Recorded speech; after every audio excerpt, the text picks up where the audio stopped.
45 दिवसात 30 कोटींची कमाई एका गरीब कुटुंबाने कशी केलेली आहे ते पहा।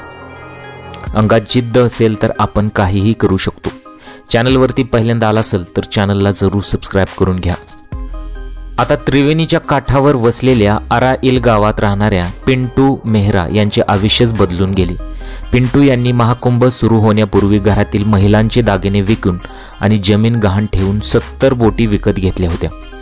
पिंटू सांगतात की नौकाविहार हा त्यांचा वडिलोपार्जित व्यवसाय आहे। यापूर्वी झालेल्या अर्धकुंभात प्रचंड गर्दी झाली होती, त्यामुळे यंदाही गर्दी होणार असा त्यांचा अंदाज त्यांना आला होता। यामुळे त्यांनी आपल्या कुटुंबाचे सर्वस्व पणाला लावले आणि 70 बोटी विकत घेतल्या। त्यांच्या कुटुंबात 100हून अधिक लोक असून या सर्वांना त्यांनी कामाला लावले।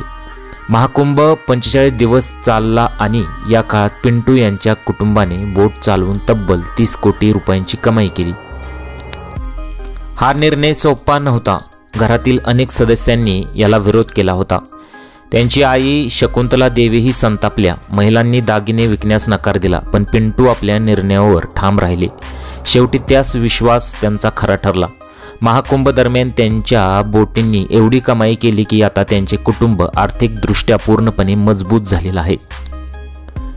तर एका निर्णयामुळे हे सामान्य कुटुंब कोट्याधीश बनलेलं आहे। तुम्हाला या घटनेबद्दल काय वाटतं? तुमच्या प्रतिक्रिया आम्हाला कमेंट बॉक्समध्ये जरूर कळवा।